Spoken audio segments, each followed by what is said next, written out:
12వ అధ్యాయం, లూకాసు వార్త 12వ అధ్యాయము 49వ వచనాన్ని ధ్యానం చేద్దాం. నేను భూమి మీద అగ్ని వేయ వచ్చితిని,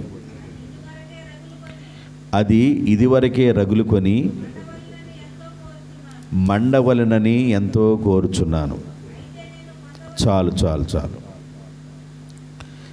చదవబడిన లేఖన భాగంలో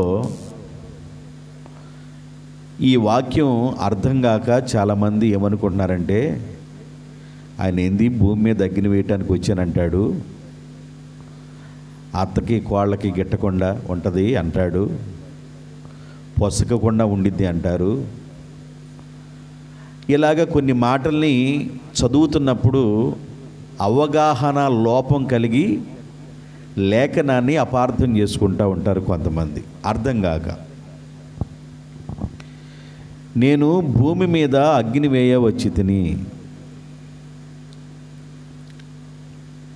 అగ్నికి కొన్ని గుణగణాలు ఉన్నాయి, అగ్నికి కొన్ని లక్షణాలు ఉన్నాయి. అగ్ని ఏమి చేస్తుంది అంటే, బంగారం మీద పడ్డాదనుకోండి అగ్ని, దానిలో ఉన్న మస్టంతా పోగొట్టి శుద్ధ సువర్ణంగా చేస్తుంది అగ్ని. అగ్ని చేసే కార్యం ఏంటంటే, బంగారము శుద్ధ సువర్ణంగా ఉండాలి అని అంటే దానిలో ఉన్న మస్టుని పోగొట్టి శుద్ధి చేస్తుంది అగ్ని. రెండోది, అగ్ని ఏం చేస్తుందంటే చెత్తని పొట్టుని కాలుస్తుంది. చెత్తని పొట్టును కాలుస్తుంది. ఈ అగ్ని ఎవరి దగ్గరికి పడితే వాళ్ళ దగ్గరికి వెళ్ళదు. ఈ అగ్ని ఎవరి దగ్గరికి వెళితే వారికి మేలు. దేవునికి స్తోత్రం. నా మాటలు అర్థమవుతున్నాయా? ఈ అగ్ని ఎవరి దగ్గరికి వెళ్ళాలంటే వాళ్ళ దగ్గరికి అగ్ని ఏం వెళ్ళదు. ఎందుకంటే దేవుని యొక్క ఏర్పాటులోనూ దేవుని ప్రణాళికలోనూ దేవుని చిత్తములో నీవు ఉన్నావు. ఆధ్యాత్మికంగా నీవు దీవెని పొందాలి, దేవునిలో ఎదగాలి, బలం పొందాలి, దేవునికి సాక్షిగా ఉండాలి అనుకున్నప్పుడు అగ్ని సిద్ధంగా ఉండిద్ది పడటానికి. అగ్ని పడ్డ వెంటనే బంగారానికి కాస్త నోరు ఉంది అనుకుందాం. బంగారానికి ఏముంది? నోరు ఉంది అనుకుందాం. ఆ బంగారం తొక్కలాడతా దానిలో ఉన్న మస్టుని వెళ్ళగొడుతున్నప్పుడు నోరు ఉన్న బంగారం ఏమనిద్ది? నన్ను తగలేబాకు, నన్ను తగలేబాకు, నన్ను తగలేబాకు, నన్ను ఈ విధంగా కాల్చబాకు, నన్ను ఈ విధంగా కాల్చబాకు అని ఒకవేళ నోరు ఉంటే అగ్ని, నోరు ఉంటే బంగారం అలా మాట్లాడిద్ది.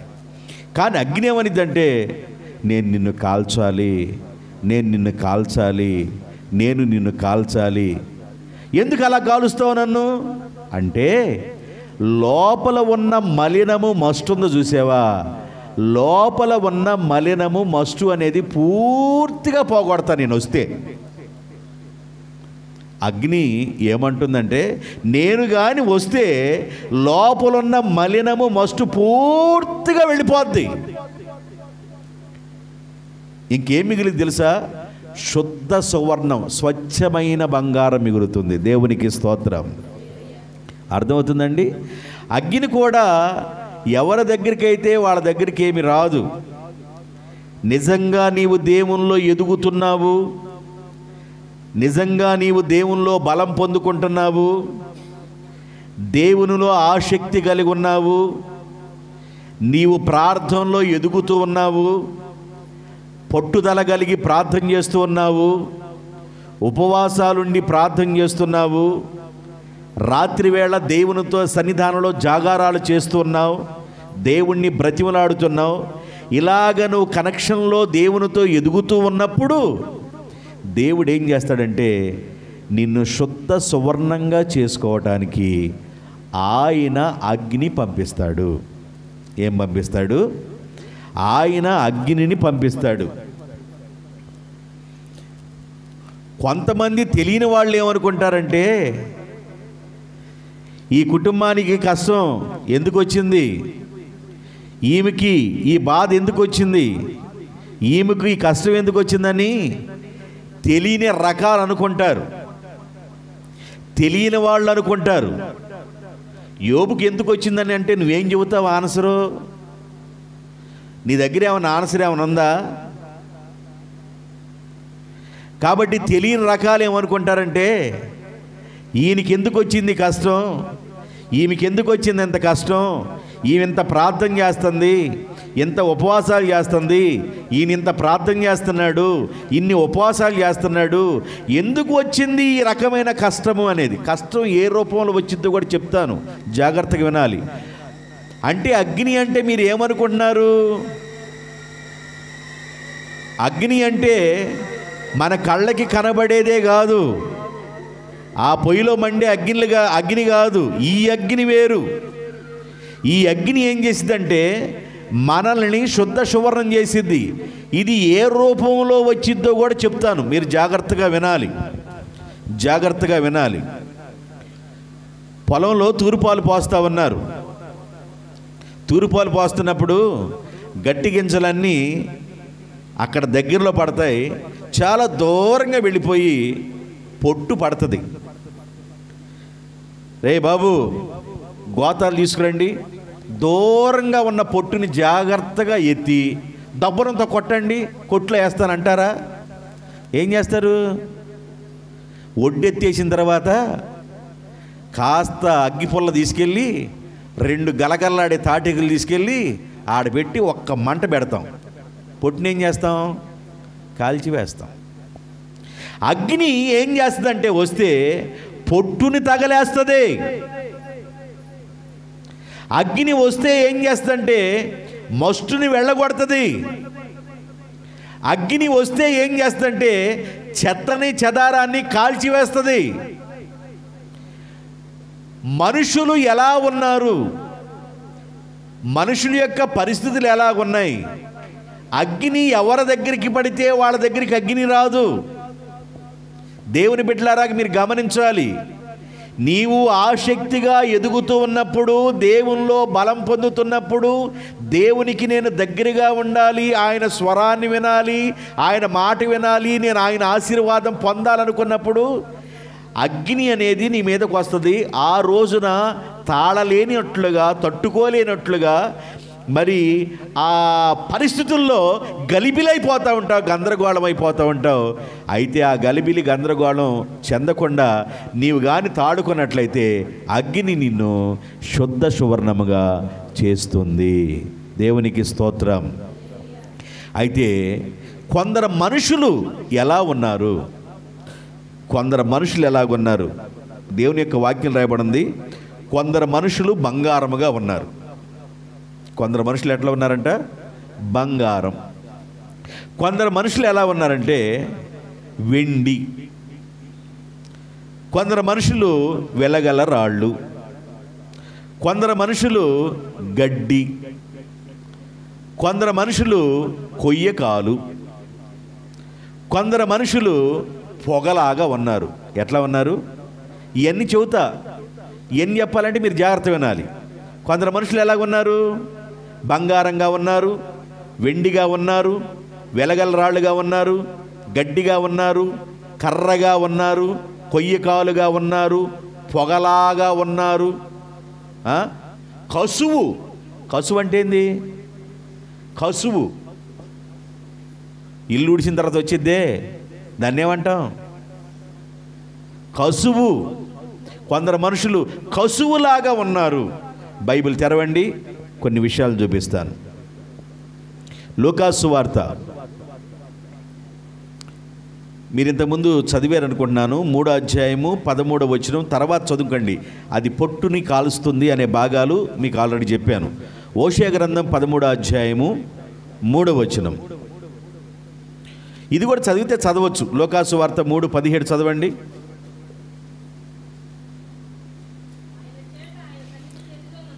ఆయన చేట ఆయన చేతిలో ఉన్నది. ఆయన తన కళ్ళమును బహుగా శుభ్రం చేసి, కళ్ళం ఉంటుంది కదండి చుట్టూరు, అమ్మా ఇటు చూడండి, కళ్ళం ఉంటుంది కదా, కుప్ప పడేసిన తర్వాత కళ్ళం ఏర్పడుద్ది. ఆయన కళ్ళమును శుభ్రం చేసి తన కొట్టులో గోధుమలను పోసి ఆరని అగ్నితో పొట్టును కాల్చివేయను. కొందరు మనుషులు గోధుమలుగా ఉన్నారు, కొందరు మనుషులు ఎలాగున్నారు? పొట్టుగా ఉన్నారు. రైట్. హోషేయ గ్రంథం 13వ అధ్యాయము 3వ వచనం. కాబట్టి వారు ఉదయమున కనబడు మేఘము వలెను. మనుషులు ఎలాగున్నారంట? మేఘము వలెను. మేఘం ఎట్లా ఉండిద్ది? ఆడే ఉండిద్ది అండి 365 రోజులు. ఉదయకాలం కనబడే మేఘం 2 నిమిషాల తర్వాత ఆడ ఉండదు, ఎటో వెళ్ళిపోద్ది. మనుషులు ఎలాగున్నారంటే మేఘము వలెను, పెందల కాడే కనబడే మంచు వలె ఉండును. కళ్ళములో నుండి గాలి ఎగరగొట్టే పొట్టు వలెను, కిటికీలో గుండా పోయే. ఇంట్లో పొయ్యి పెట్టాం, పొగెట్టి వెళ్ళిద్ది కిటికీలో గుండా. మనుషులు ఎలాగున్నారంటే మంచు వలెను, మేఘము వలెను, పొగ వలెను, పొట్టు వలెను ఉన్నారు. ఇంతవరకు అర్థమైందా? మనుషులు ఎలాగున్నారు చెప్పండి? మేఘం అది వెళ్ళిపోతూ ఉంటుంది, స్థిరంగా ఉండదు. మేఘము వలెను, మంచు వలెను, పొట్టు వలెను, పొగ వలెను ఉన్నారు. యెషయా గ్రంథం 17వ అధ్యాయము 3వ వచనం. 17వ అధ్యాయము 3వ వచనం.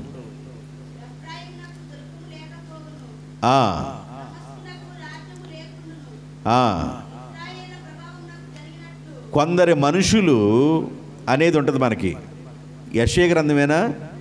17:13 యెషయా గ్రంథమేనా నేను అంది? 17:13 మరి ఆడికి వెళ్ళారు మీరు? నేను ఆడ చదివితే నాకు చిన్న మైండ్ దెబ్బ తినిద్ది.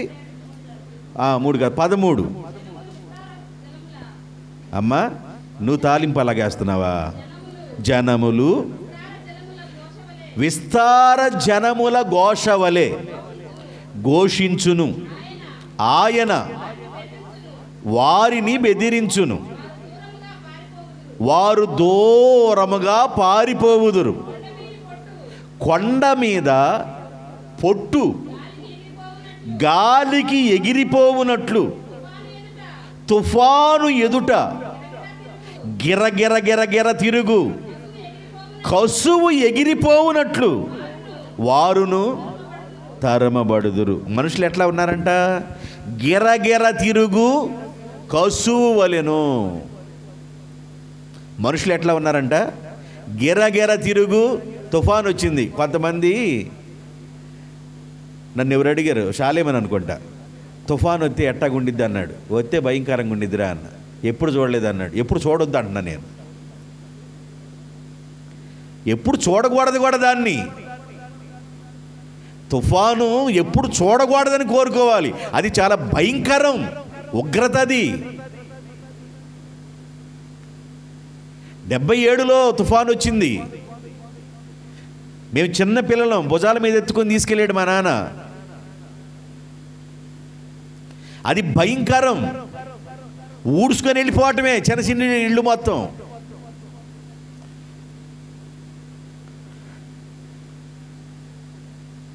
చాలా భయంకరంగా ఉండిద్ది. అది ఉగ్రత. తుఫానుకి గిరగిర గిరగిర తిరుగు కసువులాగా. కసువు ఎట్లాగుండిద్ది? సుడిగాలు వచ్చి ఎట్లుండిద్ది? వ్యవహారం మామూలుగా చెదారం మొత్తం చేటలు కూడా తీసుకెళ్ళి పైకి. మనుషులు కసువు వలె ఉన్నారు, మనుషులు పొట్టు వలె ఉన్నారు, మనుషులు పొగ వలె ఉన్నారు, మనుషులు మేఘము వలె ఉన్నారు, మనుషులు మంచు వలె ఉన్నారు. ఇలాగా మనుషులు రకరకాలుగా ఉన్నారు. కానీ ఏ మనిషి మీదకి అగ్గినొస్తే ఆ మనిషి ఎలా బాగుపడతారో చెప్తాను, జాగ్రత్త వినండి. కసువు మీదకి అగ్గిన వచ్చిందనుకోండి, కసువు ఏమైంది? కనపడదు. చెత్త మీద అగ్ని వచ్చింది అనుకోండి, చెత్త కనబడదు. అగ్ని ఒకరి దగ్గరికి వస్తుంది అని అంటే నిన్ను దేవుడు శుద్ధ సువర్ణం చేయబోతున్నాడని అర్థం. దేవునికి స్తోత్రం. నీ కష్టకాలం ఎదురయ్యింది అని అంటే, బాధకాలం ఎదురైంది అని అంటే, శ్రమకాలం ఎదురైంది అని అంటే ప్రజలు ఏమనుకుంటారంటే కష్టం వచ్చింది వారికి, బాధ వచ్చింది వారికి, ఆయనకి అలా వచ్చింది, ఈమెకి ఎలా వచ్చిందని ప్రజలు అనుకుంటారు. వాళ్ళకి అర్థం కాదు. అమాయక చక్రవర్తులు వాళ్ళు. వాళ్ళకి తెలియదు. వాళ్ళకి ఎంతవరకు తెలుసు అంటే వాళ్ళకి బాహ్య నేత్రాలు అంతవరకే తెలుసు. కానీ వాక్యం చెబుతుంది, ఒక శ్రమ ప్రార్థన చేసి నీ దగ్గరికి వచ్చిందంటే, ఒక కష్టం ప్రార్థన చేసి నీ దగ్గరికి వచ్చిందంటే, నువ్వు గలిబిలు అవుతున్నావంటే, గందరగోళం అవుతున్నావంటే దేవుడు నిన్ను శుద్ధ సువర్ణంగా చేస్తున్నాడు. దేవునికి స్తోత్రం. ఇది నువ్వు గుర్తుపెట్టుకోవాలి. అగ్ని వచ్చింది, చెత్తను కాల్చేసింది, కనబడదు. కసువుని కాల్చేసింది, కనబడదు. అగ్ని వచ్చింది, బంగారాన్ని కాల్చింది, కనబడుతుంది. అగ్ని వచ్చింది, వెండిని కాలుస్తుంది, అది కనబడుతుంది. కర్ర మీద పడింది అగ్ని, అది కనబడదు. కొయ్యి కాలు కనబడదు, గడ్డి కనబడదు. మనుషులు ఎలా ఉన్నారంటే వివిధ రకాలుగా మనుషులు ఉన్నారు. అగ్ని వచ్చినప్పుడు ఏ మనిషి ఎలా మారతారో బైబిల్ చెబుతుంది. మొదటి కొరింథీయులు రాసిన మొదటి పేతురు రాసిన కొరింథీయులు రాసిన పత్రిక తీసుకోండి. మొదటి కొరింథీయులు రాసిన పత్రిక 3వ అధ్యాయము 12వ వచనం. ఎవడైనను ఈ పునాది మీద బంగారము, వెండి, వెలగలరాళ్ళు, కర్ర, గడ్డి, కొయ్యకాలు మొదలైన వాటితో కట్టుచున్నారు. ఒక్కొక్కరికి ఆధ్యాత్మిక జీవితం ఎలాగుందంటే బంగారముతోనూ, వెండితోనూ. వెండి దేనికి గుర్తు? వెండి విమోచనకు గుర్తు. వెండి దేనికి గుర్తు? విమోచన. బంగారం దేనికి గుర్తు? దైవత్వానికి గుర్తు. కొందరు ఎలా కట్టుకుంటున్నారు తమ ఆధ్యాత్మిక జీవితం అంటే బంగారముతోనూ, వెండితోనూ, వెలగల రాళ్లతోనూ, కర్రతోనూ, గడ్డితోనూ, కొయ్యకాలుతోనూ కట్టుచున్నారు. సరే, అగ్ని వచ్చింది. ఎక్కడికి? ఈ 6 శాల్తీల మీదకి అగ్ని వచ్చింది. ఏ శాల్తీలు మిగులుతాయి? బంగారం మిగులుతుంది, వెండి మిగులుతుంది, వెలగర రాళ్ళు మిగులుతున్నాయి, కర్ర, గడ్డి, కొయ్యకాలు కాలిపోతాయి.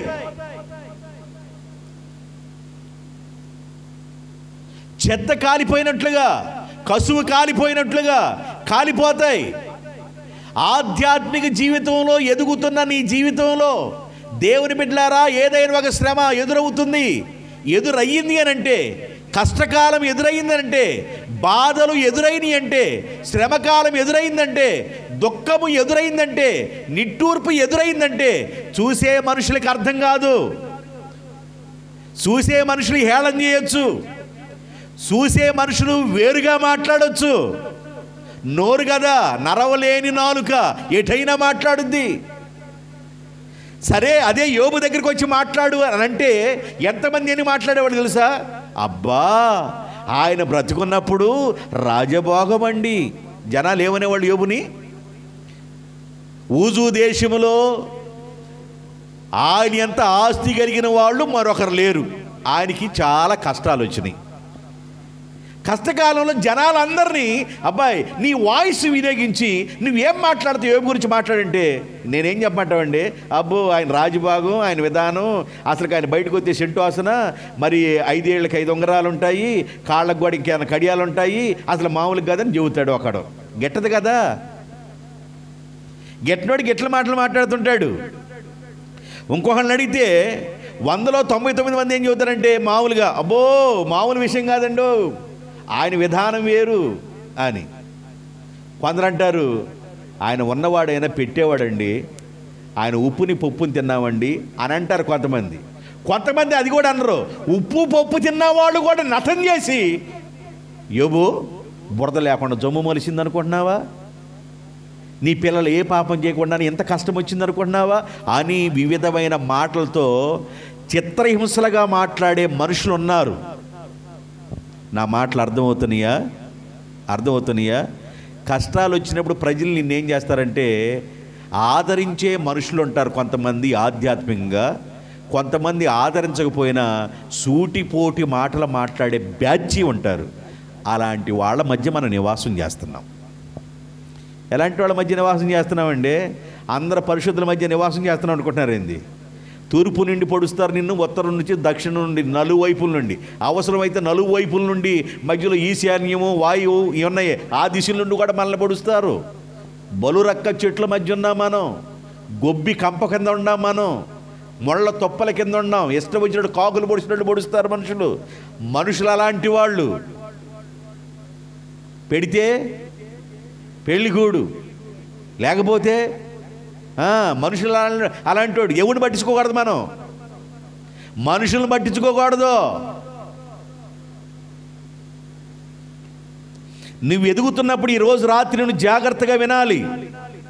నీవు ఆత్మీయంగా ఎదుగుతున్నప్పుడు, పవిత్రంగా ఎదుగుతున్నప్పుడు, పరిశుద్ధంగా ఎదుగుతున్నప్పుడు, దేవునికి దగ్గర అవుతున్నప్పుడు, దేవునికి సమీపం అవుతున్నప్పుడు, నేను దేవునిలో ఆయనతో అంటుకట్టబడాలనుకున్నప్పుడు, దేవుడు కూడా, ప్రేమ కలిగిన దేవుడు కూడా, నా కుమారుడు నా కుమార్తె నా వలే ఉండాలని ఆశపడుతున్నారని, ఆయన వలే ఉండాలంటే ఆ దేవుడు ఎలాంటి వాడు? దహించు అగ్ని అయి ఉన్నాడు.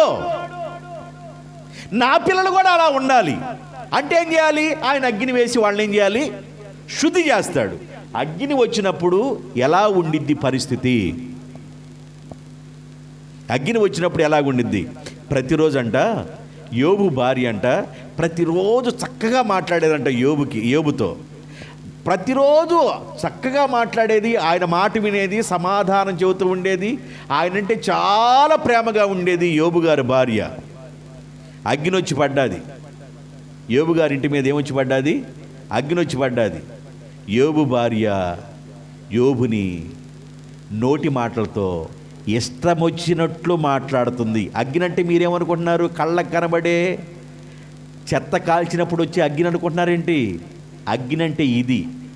ఒక్కోసారి నీ భార్య నిన్ను అర్థం చేసుకోకుండా మాట్లాడుతుంటుంది,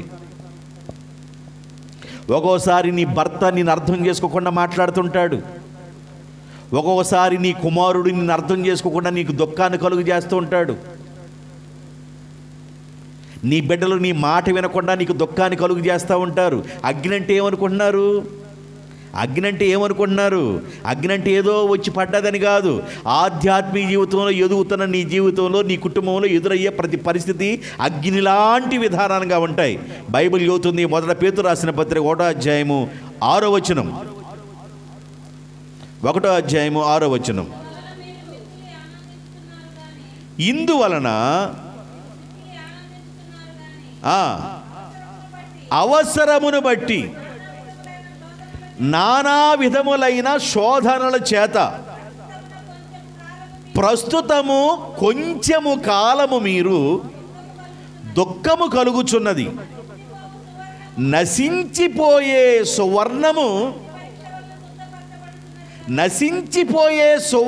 సువర్ణం ఏమైపోయింది? నశించిపోయే సువర్ణము అగ్ని పరీక్ష వలన శుద్ధి అవుచున్నది కదా, దానికంటే నశించని అమూల్యమైన మీ విశ్వాసము ఈ శోధనల చేత పరీక్షకు నిలిచినదై ఉంటే యేసుక్రీస్తు ప్రత్యక్షమైనప్పుడు మెప్పును మహిమయు ఘనతయు కలుగును. దేవునికి స్తోత్రం. నీవేన మంచి కాపరివి, నీవేన మంచి కాపరివి, నీవేన మంచి కాపరివి, నీవేన మంచి కాపరివి ఓ ప్రభువా, ఓ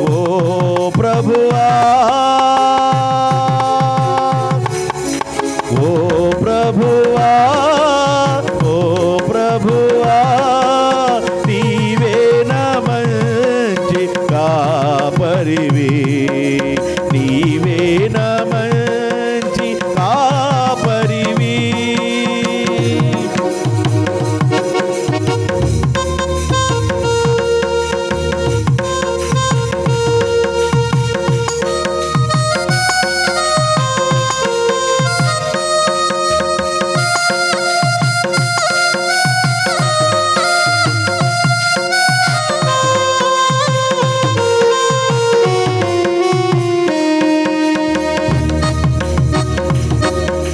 ప్రధాన కాపరిగా నీవు నాకై ప్రత్యక్షమగువా గడియలో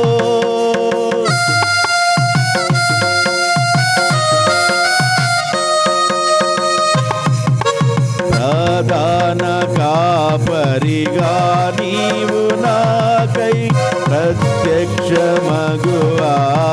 గడియలో నన్ను నీవు మరువాని దేవా, నన్ను నీవు మరువాని దేవా, నీవే నా మంచి కాపరివి నీవే నా మంచి కాపరివి నీవే నా మంచి కాపరివి నీవే నా మంచి కాపరివి. ఓ ప్రభువా ఓ ప్రభువా ఓ ప్రభువా ఓ ప్రభువా నీవే నా మంచి కాపరివి నీవే నా మంచి కాపరివి. ఆయన ప్రత్యక్షమైనప్పుడు నీకు మెప్పును ఘనతయు మహిమయు ప్రభావమును నీకు కలుగును. ఎవరికి? ఇప్పుడు ప్రస్తుతము మీరు కొంచెం కాలము శ్రమ పడుతున్నారు, నానా విధమైన బాధల చేత దుఃఖపడుతున్నారు. వాడబారని కిరీటం ఆయన తీసుకొని వచ్చేటప్పుడు మీకు మెప్పు ఘనత మహిమ ప్రభావము మీకు కలుగుతుంది. ఎవరికి కలుగుతుంది? ఎవరికి కలిగిద్ది? అగ్ని వంటి శ్రమలు కలుగుతున్నప్పుడు, ఆ శ్రమలలో నీవు నిలబడినప్పుడు దేవుడు నీకు మెప్పు ఘనత మహిమ ప్రభావాన్ని దయచేస్తాడు. అగ్ని వంటి శ్రమలు కూడా ఎవరికి వస్తాయి? ఎవరికి వస్తాయి? ఎవరికి పడితే వాళ్ళకి వస్తాయి. పిలాతుకి ఏమైనా వచ్చినాయా? పిలాతుకి ఈ దోషము నాది కాదు అని చేతులు కడిగేసుకోండి. ఆయనకి ఏమైనా వచ్చిందా? ఎవరికి వచ్చింది మరి? పేతురు గారికి వచ్చింది, పౌలు గారికి. వాళ్ళకేం లేదు. దేవునిలో నువ్వు ఎదుగుతున్నావు గనుక, దేవునిలో బలపడుతున్నావు గనుక, దేవునికి సమీపంగా ఉన్నావు గనుక నీవు మనుషులకి అర్థం కాకపోవచ్చు, మనుషుల్ని అర్థం చేసుకోలేకపోవచ్చు, మనుషులు వివిధాలుగా అనుకోవచ్చు. మనుషులు నరవలేని నాలుక, ఎటన్నా మాట్లాడతారు, పావు నాలుక, పావు లాంటి మనుషులు. అందుకనే సర్పాలారా సర్ప సంతానం అన్నాడు దేవుడు. పట్టించుకోబాకండి, పట్టించుకోబాకండి. దేవునిలో నువ్వు బలపడుతున్నావా? నువ్వు దేవునిలో ఎదుగుతున్నావా? ఉపవాసాలతో ఉన్నావా? జాగారాలతో ఉన్నావా? దేవునికి సమీపం అవుతున్నావా? దేవునికి సమీపం అవుతుంటే అగ్ని లాంటి దేవునితో, దహించు అగ్ని అయిన దేవునితో, ఆయనతో మమేకమైపోయి ఆయన కుమారుడుగా కుమార్తెగా ఉండాలనుకుంటే ఆయన అగ్నితో శుద్ధి చేసుకుంటాడు నిన్ను. ఎవరి దగ్గరికి పడితే వాళ్ళ దగ్గరికి అగ్నేమి రాదు, పని పాట ఏమి లేదు, అగ్నికి రాదు. అగ్ని వచ్చింది అనంటే గడ్డి కాలిపోతుంది, కర్ర కాలిపోతుంది, కొయ్యి కాలిపోతుంది, పొట్టు కాలిపోతుంది, చెత్త కాలిపోతుంది, ఇవన్నీ కాలిపోతాయి. ఏం మిగులుతున్నాయి నాయనా బాబు అంటే వెలగల రాళ్ళు, బంగారము, వెండి, అంతకంటే నశించిపోయే సువర్ణము శుద్ధ సువర్ణం అవుతుంది. దానికంటే నశించని అమూల్యమైన మీ విశ్వాసము నానా విధమైన శోధనలతో నిలిచినదయ్యంటే మీకు మెప్పును ఘనతయు మహిమయు ప్రభావమును కలుగునుగాక. నా మాటలు అర్థమైన వాళ్ళు దేవుని స్తోత్రం చెప్పండి. హల్లెలూయా. ఎన్నడూ దూషించని భార్య, ఎన్నడూ దూషించని భార్య యోబును దూషిస్తుంది. అగ్ని అంటే మీరేమనుకుంటున్నారు? కళ్ళకు కనబడే పొయ్యిలో కనబడే అగ్ని అనుకుంటున్నారు ఏంటి? గ్యాస్ మీద వెలిగే, గ్యాస్ మీద కలిగి కనబడే మంట అనుకుంటున్నారేంటి? యోబు షాక్ అయిపోయాడు. ఎన్నడు తిట్టిన భార్య, ఎన్నడు అవమానపరచిన భార్య అవమానపరుస్తుంది ఏంది? అగ్ని. అగ్ని. ఎన్నడు దూషించిన భార్య యోబును దూషిస్తుంది. అది అవసరం. ఎవరికి? ఎవరికి? యోబు గారికి అవసరం. ఏంది దూషిస్తుంది? ఎన్నడు దూషించదే నన్ను? ఎన్నడు పొన్నెత్తి మాట్లాడి నా భార్య, దూషించిన భార్య నన్ను దూషిస్తుంది అనంటే అగ్ని వచ్చి పడ్డాది. ఆత్మీయులకే అర్థమవుతుంది అది. దేవునికి స్తోత్రం. మాట వినే బిడ్డ, నీ మాట వినే నీ కుమారుడు, నీ మాట వినే నీ కుమార్తె మాట వింటల్లా, ఎన్ని చెప్పినా వింటల్లా, వాళ్ళ వల్ల నువ్వు దుఃఖపడుతూ ఉన్నావు. ఏం పడ్డాది? అగ్ని వచ్చి పడ్డాది. అగ్ని అంటే ఏదో వచ్చి పడతాం కాదు. విశ్వాసంలో నువ్వు ఎదుగుతున్నావు, నీ బిడ్డ నీ మాట వింటల్లా. వాళ్ళ కోసం ఎంతో కన్నీరు కారుస్తూ ఉంటావు, ఎంతో ఏడుస్తూ ఉంటావు. అదే అగ్ని అండి. అగ్ని అంటే ఏదో ఒక రూపంలో వచ్చి పడిద్ది అనుకో బాగండి. ఎన్నడూ నీ మీదున్న యజమాని పొన్నెత్తి మాట్లాడలా. నీ ఉద్యోగంలో నీ యజమాని నిన్ను టార్చర్ పెట్టడం స్టార్ట్ చేశాడు అంటే దాని అర్థం ఏందనుకున్నావు? ఏం స్టార్ట్ అయింది? ఏం స్టార్ట్ అయింది? అగ్ని స్టార్ట్ అయింది. అగ్ని స్టార్ట్ అయింది. యేసుప్రభు అన్నాడు, బాబు నేను మిమ్మల్ని వచ్చి కలుస్తాను, మీరు ఈ ధోరణిని తీసుకొని ఇద్దరి నుండి అద్దరికి వెళ్ళండి అన్నాడు. నేను ఇద్దరి నుండి అద్దరికి వస్తాను, మీరు ఇద్దరి నుండి అంటే ఈ దరిలో ఉన్న మీరు ఆ దరికి వెళ్ళండి అన్నాడు. శిష్యులు బోర్డు తీసుకున్నారు, చక్కగా ఐలేసా ఐలేసా అనే పాటలు పాడుకుంటూ వెళ్ళారు.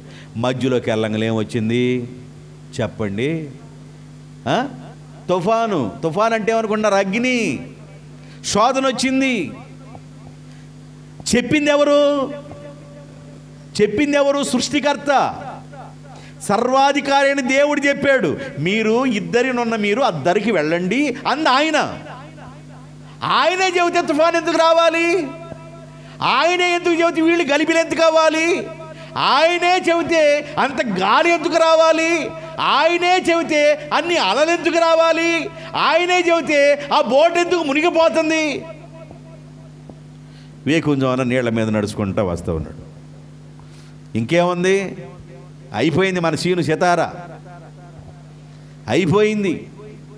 ఈ రోజుతో మనం కూడా ఈడ మునిగిపోయి, ఎంతకుముందు మునిగిపోయినా వాళ్ళున్నారే చనిపోయి దెయ్యాలయ్యి రూపంలో వస్తా ఉన్నారు అనుకుంటున్నాడు. వాళ్ళు దోన్లో కూర్చున్న వాళ్ళు. యేసయ్య చెప్పిన ధోని మీద కూడా ఏమొచ్చింది? మీరు వెళ్ళండి, నేను మీ వెనక వస్తాను అన్నాడు. వెళ్ళండి అన్న దేవుడు ఒక్కళ్ళనే పంపుతాడా? అబ్రహాం నువ్వు వెళ్ళు నేను చూపించే దేశానికి అన్నప్పుడు ఒక్కడే పంపేడింది దేవుడు. దేవుడు కూడా అబ్రహాంతో వచ్చాడు. దేవునికి స్తోత్రం. వెళ్ళమనంగలే నువ్వు అక్కడే పోరా బాబు నరకంలోకి, నువ్వు అక్కడ వెళ్ళు అన్నట్టుగా ఉన్నాడు. ఆయన కూడా నీతో నడుస్తాడు. యాకోబు ఎక్కడికి వెళ్తున్నావు? మా మామ వాళ్ళ ఇంటికి వెళ్తున్నా. ఒక్కడి వెతుకు, నేను కూడా వస్తా నీతో. నువ్వు ఒక్కడి వెతుకు, నేను కూడా నీతో వస్తా. దేవుడు నిన్ను అక్కడనే పంపించడు, నీతో దేవుడు ప్రయాణం చేస్తాడు. నిన్ను కాపాడువాడు కొనకడు, నిద్రపోడు. ఇజ్రాయేల్ వారు కాపాడువాడు కొనకడు, నిద్రపోడు. ఇది మొదలుకొని నీ రాకపోకలా నిన్ను కాపాడును. యేసు ప్రభువే చెప్పాడు, ఇద్దరి నుండి మీరు అద్దరికి వెళ్ళండి నేను వస్తానన్నాడు. యేసు ప్రభు చెప్పిన ధోని మీదకే ఏమొచ్చేసింది? తుఫాన్ వచ్చింది. అంటే అగ్ని వచ్చి పడ్డాది. దాని వలన వారు కొన్ని పాఠాలు నేర్చుకున్నారు. దేవునికి స్తోత్రం. సరే, యేసు ప్రభు ఒక రోజున దోణి మీద అమరములో పడుకున్నాడు. యేసు ప్రభు ఉన్న దోణి మీదకి ఏం వచ్చింది చెప్పండి? యేసు ప్రభు ఉన్నాడు దోణిలో, యేసు ప్రభు కూడా దోణిలోనే ఉన్నాడు. యేసు ప్రభు ఉన్న దోణి మీదకి ఏం వచ్చిందంటే తుఫాను వచ్చింది. యేసు ప్రభు నీ దోణిలో, నీ హృదయంలో, నీ ఇంటిలో ఉన్నా తుఫాను వస్తుంది, అగ్ని వస్తుంది, శ్రమలు వస్తాయి. అయితే ఈ శ్రమలు, ఈ కష్టాలు నిన్నేం చేస్తాయంటే మెప్పును, ఘనతయు, మహిమయు, ప్రభావమును కలిగేటట్లుగా ఈ శ్రమలు చేస్తాయి. శ్రమలో కృంగిపోబాకు. చేతగాని వాళ్ళందరూ నోటి మాటలన్నీ, చేతగాని నోటి మాటలు నీ దగ్గరికి రావచ్చు.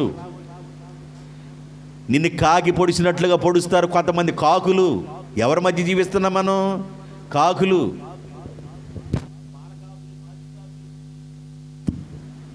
కాకుల మధ్య ఉన్నాం మనం. పొడుస్తూ ఉంటాయి. మన కష్టాల్లో మనం బాధపడుతుంటే, మన ఇరుకులో మనం ఇబ్బంది పడుతూ ఉంటే, మనం కృంగిపోతున్నప్పుడు ఉంటే ఆదరించే దేవుడు. ఒకవేళ ఒక మనిషి నిన్ను ఆదరించారు అంటే ఆ మనిషి ద్వారా దేవుడు నిన్ను ఆదరిస్తున్నాడని అర్థం. కొంతమంది మనుషులు యోబు దగ్గరికి వచ్చి ఆదరించినట్లుగా ఉండి వెళ్తా 2 చిట్కాలు వేసి వెళ్తారు. మామూలు మనుషులు కాదు, ఇంద్రజిత్తు, చమత్కారులు మనుషులు అలాంటి వాళ్ళు. మనం నమ్మిన దేవుడు మన చేయి విడిచేవాడు కాదు. దేవునికి స్తోత్రం. మనం నమ్మిన దేవుడు మన చేయి విడిచేవాడు కాదు. మనుషుల యొక్క స్వభావం వేరు, మనుషుల పద్ధతులు వేరు.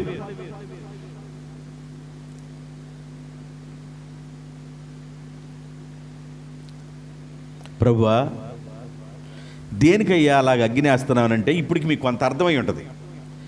ఎందుకు అగ్నేస్తున్నావు అంటే ఇప్పుడు మీకేం అర్థమైంది? మీరు శుద్ధ సువర్ణముగా మారాలని. దేవుడు ఇంకొక చోట అంటాడు, నాకు మీ మీద ఏ కోపం లేదు, అసలు మీ మీద నాకు ఏ క్రోధం కూడా లేదు. యెషయా గ్రంథం 27వ అధ్యాయము 4వ వచనం.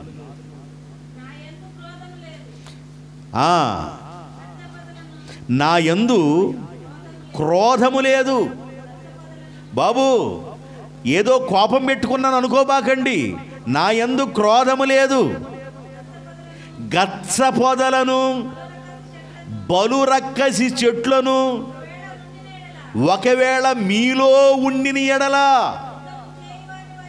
యుద్ధము చేయువాని వలె నేను వాటిలోనికి ఒడిగా, ఏటిలోనికి?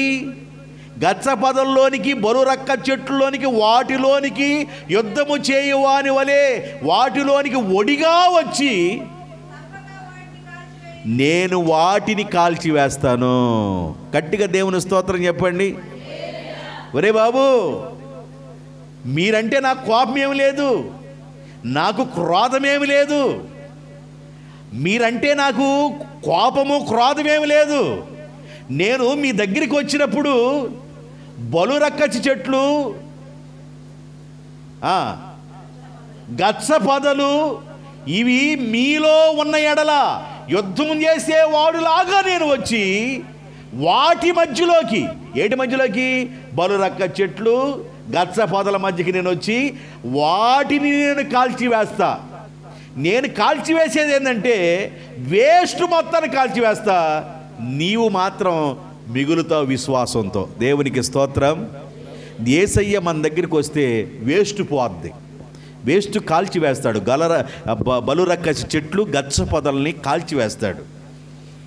ఈ బలురక్కసి చెట్లు, గచ్చ పొదలు దేవుడు సృష్టిలో ముందు సృష్టించలా. సృష్టిలో ప్రతిదాన్ని అన్ని మంచివి పక్షులను చేశాడు, మంచివి.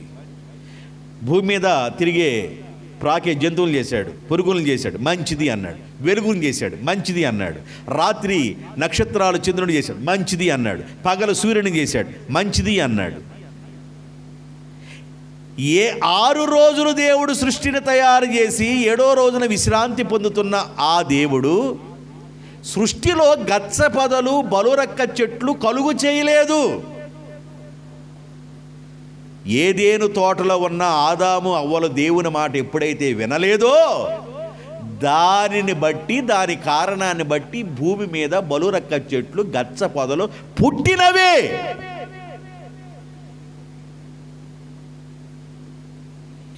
నేనొస్తే నేను కాల్చివేసేది ఏందో తెలుసా? బలురక్కచి చెట్లు గచ్చ పొదలు వేస్ట్ను తగలబెడతా నేను అన్నాడు. ఏమండి, వ్యవసాయకుడు వ్యవసాయాన్ని ప్రారంభించినప్పుడు గట్టు నిండా గొబ్బిముళ్ళు ఉన్నాయి. అక్కడక్కడ మధ్యలో కూడా ఆ గొబ్బిముళ్ళను పుల్లరేగాయ చెట్ల పల్లేరు చెట్లు వచ్చినాయి. బెదరో దున్నేసాయి, పల్లేరుకాయలే ఉంది, గుచ్చుకుంటే ఆళ్ళకేక నాటేసే వాళ్ళకి దున్నే అన్నాడు అనుకో, ఎట్టుంటుంది వారు? కొంతమంది పొలాన్ని అసలు చూడరు, ఎట్టా ఉందా, దాని ముఖం ఎట్టుంది, అసలు దాని శాలిటీ ఏంది అసలు చూడరు. వ్యవసాయం టైంలోకి వెళ్ళేదానికి అన్నీ మలిసి కూర్చుంటాయి. వేసవికాలంలో కదా ఏదైనా దున్నించుకునేది, ఏదైనా లోపల పడిన ఏదైనా విత్తనాలు లాంటివి, ఏదన్నా చిన్న చిన్న ఎదిగే గడ్డల దుంపలు లాంటివి ఏదన్నా ఉంటే ఎండాకాలం దున్నించుకుంటే కదా చచ్చిపోయేది. ఇక వచ్చేసిన దగ్గరికి నాకు చూపించులు ఎట్లంటే ఎట్టాగా?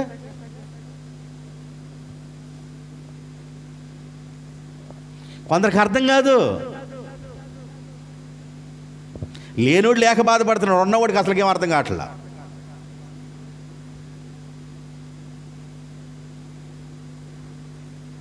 నేను వస్తే ఏం తగలేస్తాను తెలుసా? బలురక్క చెట్లు గచ్చ పొదలున్నాయే, యుద్ధం చేసేవాడులాగా వచ్చి వాటి మధ్యలో జొరబడి అగ్ని వేస్తాను, అవి తగలబడతాయి అన్నాడు. ఇంకేం మిగిలి తెలుసా? అమూల్యమైన మీ విశ్వాసము ఒకవేళ గచ్చ పొదలు తగలేస్తున్నప్పుడు, బలురక్క చెట్లు తగలేస్తున్నప్పుడు నోరుండి అనుకండి, అరిసి ఎందుకు నన్ను తగలేస్తున్నావు, హాయిగా ఉన్నాను కదా, ఆళ్ళని గుచ్చుతా గిల్లుతా ఉన్నాను కదా, నన్ను ఎందుకు తగలేస్తున్నారు మీరు? నువ్వుంటే ఆత్మీయ జీవితానికి నాశనమే, నువ్వుంటే ఆధ్యాత్మిక జీవితానికి నాశనం. అందువల్ల నేను తగలేస్తానని దేవుడు తగలేస్తాడు. దేన్ని? బలురక్క చెట్లు గచ్చ పొదలను దేవుడు వేస్ట్ని తగలేస్తాడు.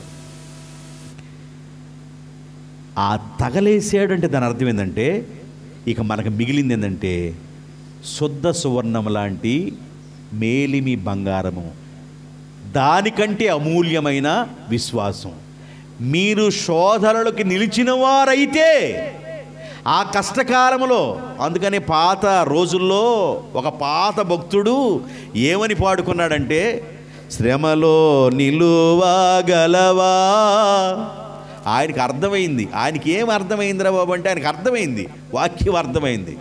శ్రమలో నిలువగలవా, శ్రమలో ఓర్వగలవా. శ్రమలో నువ్వు నిలుస్తావా, ఓర్చుకుంటావా? ఒకవేళ ఓర్చుకొని నిలిచినట్లయితే నీకు మెప్పును, మహిమయు, ఘనతయు, ప్రభావమును ఆయన ప్రత్యక్షమైనప్పుడు కలుగును. లాస్ట్ మాట చెప్పేసి నేను వాక్యాన్ని ముగించేస్తాను, జాగ్రత్తగా మీరు వినాలి, ఎందుకంటే ఈ మెసేజ్ కంప్లీట్ అవుతుంది. లాస్ట్ మాట చెప్పేసి నేను ముగించేస్తాను. రాజుల గ్రంథం, మొదటి రాజుల గ్రంథం 18వ అధ్యాయం, మొదటి రాజుల గ్రంథం 18వ అధ్యాయము 38వ వచనం. ఏలియా ఇలాగు ప్రార్థన చేయుచూ ఉండగా దేవుని యొక్క అగ్ని పరలోకము నుండి దిగి పశువును, కట్టెలను, రాళ్లను, బుగ్గిని అంటే చెత్తను దహించెను. జాగ్రత్త వినండి. దేవుని యొక్క అగ్ని ఆకాశం నుండి దిగినప్పుడు ఏమేమి కాల్చివేసిందంటే పశువును, కట్టెలను. నా వైపు చూడండి, ఏమేమి కాల్చేసిందంట? పశువును. మళ్ళీ చెప్పాలా? మళ్ళీ చెప్పండి. ఏం కాల్చిందంట? ఈ రాత్రి కూడా కళ్ళ కూడా అట్టనండి. ఏం కాల్చింది? పశువును, కట్టెలను, రాళ్లను బుగ్గిని కాల్చెను. అగ్ని వస్తే ఈ 4 కాల్చిద్ది. బలురక్క చెట్లని కాల్చిద్ది, గచ్చ పొదల్ని కాల్చిద్ది, కసువుని కాల్చిద్ది, చెత్తని కాల్చిద్ది, కర్రని కాల్చిద్ది, కొయ్యకాల్ని కాల్చిద్ది. ఏమి కాల్చినా మిగిలేదు ఏంటంటే బంగారము, వెండి, అమూల్యమైన మీ విశ్వాసం. అంటే ఇప్పుడు ఏ స్టేజ్లో ఉన్నావో నీకు అర్థం కావాలి. నువ్వు ఎక్కడున్నావో నీకు అర్థం కావాలి. నువ్వు కష్టపడి శ్రమ ఎదురవుతుంది, బాధ ఎదురవుతుందంటే దేవునిలో నువ్వు ఉన్నావని నువ్వు ధైర్యం తెచ్చుకో. కృంగిపోవద్దు, బాధపడబాకు. మనం ఏడిస్తే సాతాను అవుతాడు, మనం దుఃఖపడతా ఉంటే సాతానుకి ఎంత హ్యాపీయో. మరలా చెబుతున్నాను ఆనందించండి అన్నాడు పౌలు గారు. చావు బ్రతుకులు ఉన్న పౌలు గారు లేచి వచ్చి, దేవుని పిల్లలారా, ఎన్నో శ్రమలు అనుభవించిన తర్వాత మనము పరమునకు వెళ్ళాలని మీకు తెలియదా? ఈ శ్రమలు ఎన్నతరము కాని తుచ్చమైనవి అన్నాడు. శ్రమలు వస్తాయి, అగ్ని వంటి శ్రమలు వస్తాయి. ఎవరు పడితే వాళ్ళ దగ్గర రావు.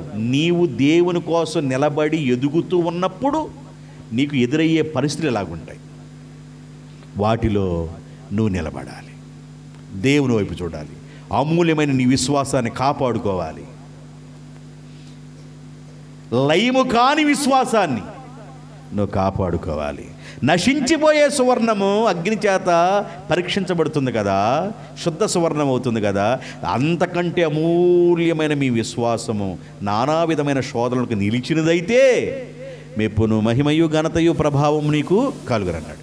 ఇప్పుడు ఆకాశము నుండి అగ్ని వచ్చింది. ఏలియా ప్రార్థన చేస్తే 4 పనులు చేసింది. అగ్ని వస్తే ఏమేమి దహించింది? ఇక్కడ పశువుని, కట్టెలను, రాళ్లను, బుగ్గిని దహించి వేసింది. మొట్టమొదటి దహించేది పశువును. ఏందంట? అప్పుడప్పుడు మాట్లాడతా ఏమంటారు మీరు? చెప్పండి, మీరేమంటారు చెప్పండి. ఒక్కొక్క మనిషిని ఏమంటారు? రే నువ్వు మనిషివేరా అంటారా? అంటారు మీరట. అరే నీది మనిషి పుట్టక పశువు పుట్టక అంటారు. మనిషిలో పశువు నివాసం చేస్తుంటుంది అంటే దాని యొక్క లక్షణాలు నివాసం చేస్తూ ఉంటాయి. ఆయన వస్తే దానిని దహించి వేస్తాడు. బైబిల్ చెబుతుంది, కీర్తన గ్రంథం 73వ కీర్తన 22వ వచనం. ఎవరంటే ఈయన? ఆసాపు అన్నాడు, నేను తెలివి లేని పశుప్రాయుడను. ఏమంటే ఆ మనిషా పశువా? అసలుకైనా మనిషా పశువా? నేను తెలివి లేని పశుప్రాయుడనై తిని నీ సన్నిధిని నేను ఒక మృగం వలె నేనున్నాను. అయ్యా, ఈయన మామూలు వ్యక్తి అనుకున్నారు ఏంది? ఆసాపు ఘనమైన భక్తి చేసినవాడు. ఆయన ఎవరి వైపు చూశాడంటే భక్తిహీనుల వైపు చూశాడు. భక్తి చేసి ఆసాపు భక్తిహీనుల వైపు చూశాడు.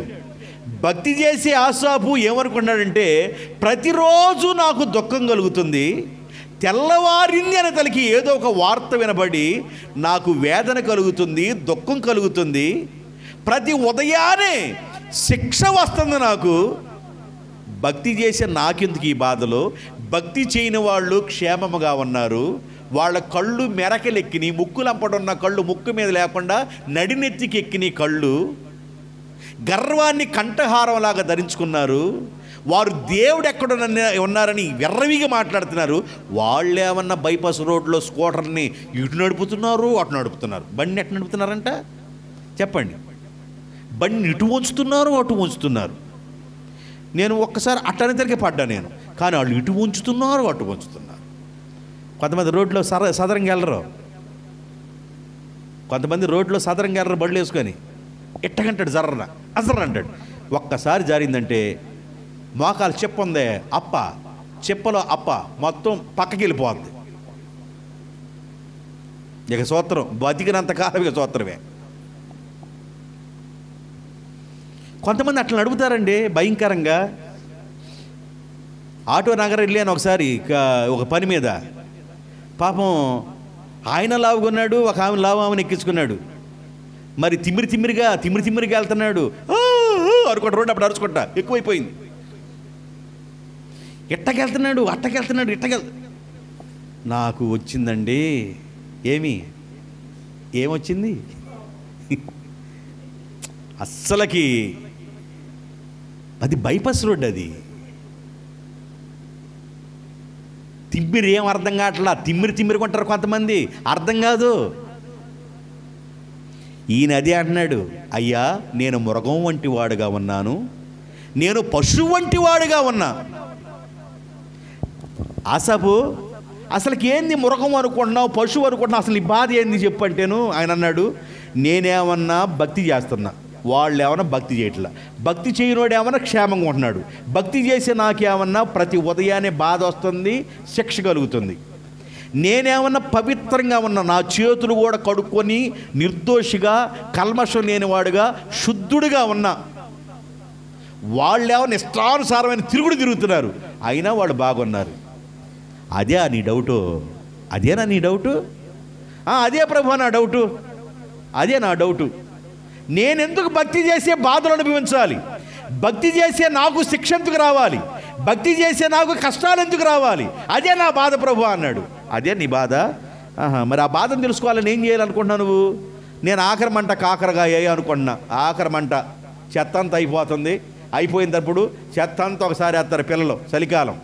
ఇదేరా ఆఖరి చెత్త, వావులు తీసుకొచ్చి వాళ్ళు ఊరుకోరు. కాబట్టి ఆఖరి మంట కాకరగాయ ఉన్న చెత్త మొత్తం వేసి అనుకుని ఇంటికి వెళ్ళిపోవటం. నేను కూడా అలాగ ఆఖరి మంట కాకరగాయ వేద్దామని ప్రార్థనలకు వచ్చానని అన్నాడు. చెయ్యి, ప్రార్థన చెయ్యి అన్నాడు.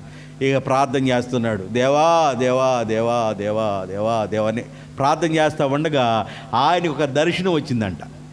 ఏమి దర్శనం వచ్చింది? దేవుడేమన్నా రైట్ నుంచో ఆయన కుడి చేయిని పట్టుకున్నాడంట. నా చేయి పట్టుకో, కుడి చేతి పట్టుకో. ఈయన పట్టుకుంటే ఏమవుతుంది? ఈయన పట్టుకుంటే జారిపోద్ది. కానీ దేవుడే ఏం చేశాడంటే కుడి చేయి పట్టుకున్నాడు. దేవునికి స్తోత్రం. దేవుడు కుడి చేయిని పట్టుకున్నాడు. దర్శనంలో చూస్తున్నాడు. ప్రార్థనలోకి వెళ్ళాడు కదా, దర్శనం వస్తుంది. ఆ దర్శనంలో దేవుడే ఆసాపు చేయిని పట్టుకున్నాడు. అలాగే దర్శనం చూస్తుండగా భక్తిహీనులను చూశాడే. వాళ్ళు ఏమన్నా పెద్ద లోయలో కాలు జారే చోట ఉన్నారు, పడితే కగాదమే. వాళ్ళు అలాగున్నారు, ఈయనేమన్నా దేవుని చేతిలో ఉన్నాడు. దర్శనం అయిపోయింది. ఇక ఏడవటం ప్రారంభించాడు. ఏడుస్తున్నాడు. దేవా, నేను నీ చేతిలో ఉన్నానా? ప్రతిరోజు కష్టపడే నేను, ప్రతిరోజు శిక్ష వస్తున్న నాకు, ప్రతిరోజు బాధ కలుగుతున్న నాకు, నేనేమన్నా నీ చేతిలో ఉన్నానా? భక్తిహీనుడు కాలు జారే చోట ఉన్నారా? దేవా, నేను పశుప్రాయుడినయ్యా, నేను మృగం వంటి వాడినయ్యా, నాకు అర్థం కాలేదయ్యా నీ ప్రేమ. ఏడవటం ప్రారంభించాడు. దేవుని బిడ్డ, దేవుని సన్నిధానంలో ఘనంగా దేవుని కోసం భక్తి చేస్తాను. నీకు శిక్ష కలుగుతుందని బాధపడబాకు, బాధ వచ్చిందని బాధపడబాకు, ఇరుకు వచ్చిందని బాధపడబాకు, నిందొచ్చిందని బాధపడబాకు, అవమానం వచ్చిందని బాధపడబాకు, ఎదురవుతున్న సమస్యలను చూసి గలిబిలి కాబాకు. అంతకంటే గొప్ప దేవుని వైపు చూడు. నీ విశ్వాసాన్ని కాపాడుకో. ప్రభు ప్రత్యక్షమైనప్పుడు నీకు మెప్పుయు ఘనతయు. ఎవరు చనిపోయాడు? ధనవంతుడు చనిపోయాడు. లాజరు ధనవంతుడు తినే తిండి దగ్గర నుంచి పడే రొట్టె ముక్కల్ని ఎత్తేసి నైకోపలో పడేశారు. నైకొప్పలో కుక్కలు తింటున్నాయి, పందులు తింటున్నాయి. ఈయన కూడా వెళ్ళిపోయి కూర్చున్నాడు. ఆడ తింటున్నాడు లాజరు. బల్ల దగ్గర పడే రొట్టె ముక్కలు ఎత్తేసి కసువులో పడేస్తే ఆడ కూర్చొని తింటున్నాడు. ఈయన ఇక్కడ కష్టాలను అనుభవించాడు, ఇక్కడ బాధను అనుభవించాడు. అబ్రహాము రొమ్మునికి వెళ్ళిపోయాడు. ఈడ సుఖాన్ని అనుభవించాడు, జలసాదారుడిగా ఉన్నాడు. వేసిన షర్ట్ వేసుకోవాలా, ఇస్త్రీ బట్ట మాయిలా, సంపంగి నూనె లేకుండా ప్రయాణం చేయాల. ఏ నూనె చెప్పండి? తలపైన లేకపోయినా మీసాలకు సంపంగి నూనె అన్నట్టుగా.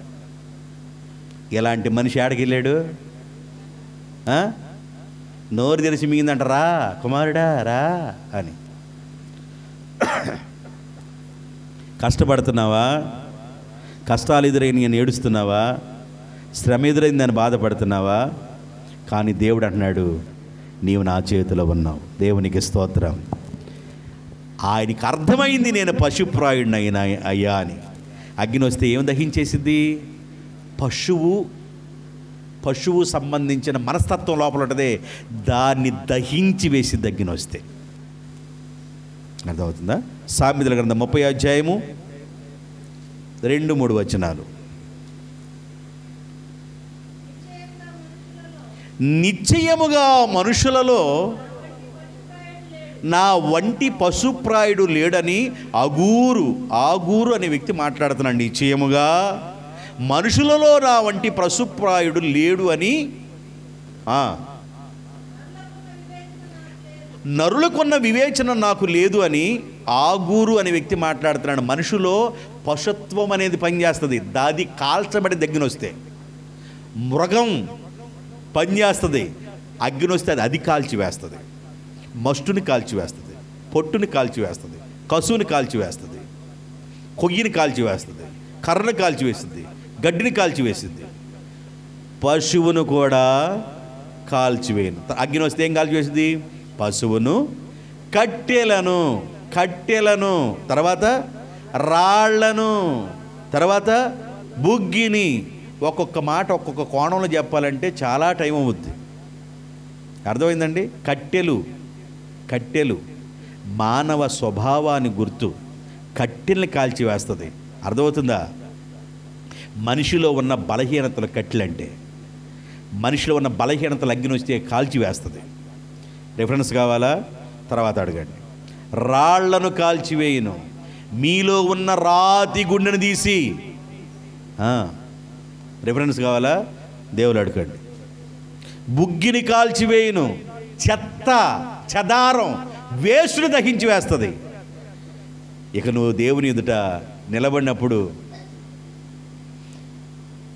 గొర్రెలు మేకలు నిలబడితే ప్రభు ఏమని పిలుస్తాడంటే, నా తండ్రి చేత ఆశీర్వదించబడిన వారులారా, లోకము పుట్టినది మొదలుకొని ఎన్నో కష్టాలు అనుభవించి శ్రమలు అనుభవించిన వారులారా రండి, కుడివైపున ఉన్న వారులారా రండి అని పిలుస్తాడు దేవుడు. ఆ లైన్లో నువ్వు నిలబడే కోణంలో ఉండాలి. నన్ను అగ్ని కాలుస్తున్నప్పుడు వేస్ట్ అంతా వెళ్ళిపోద్ది. ప్రభు కోసం నిలబడు. శ్రమలో దేవుని వైపు చూడు, కష్టాల్లో ప్రభు వైపు చూడు. ఎన్నో శ్రమల భక్తులకి ఎదురైని వాళ్ళు దేవుని వైపే చూశారు, దేవుని మీద అనుకున్నారు. ప్రజలు ఎన్నో విషయాలు మాట్లాడొచ్చు.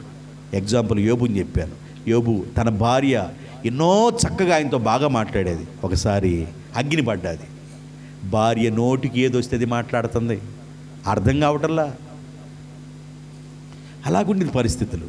కనుక ఈ రోజున వాక్యాన్ని విన్న నీవు దేవుని కోసం ఒక బలమైన పనిముట్టుగా మలచబడాలని దేవుని సేవకుడిగా కోరుకుంటున్నాను. నేను భూమి మీద అగ్ని వేయ వచ్చి తిని. అగ్ని అంటే దాని అర్థం అది. ఈ మాటల చేత ప్రతి బిడ్డ ఆదరించబడుదురుగాక. ప్రార్థన చేద్దాం.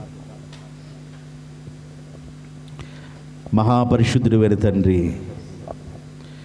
ప్రేమ స్వరూపువైన మా ప్రియ పరలోకపు దేవ, పరిశుద్ధమైన దేవ, మీ పరిశుద్ధమైన పాదములకు స్తుతి స్తోత్రాలు. మీ సన్నిధిలో ప్రార్థన చేస్తూ ఉన్నాను నాయన.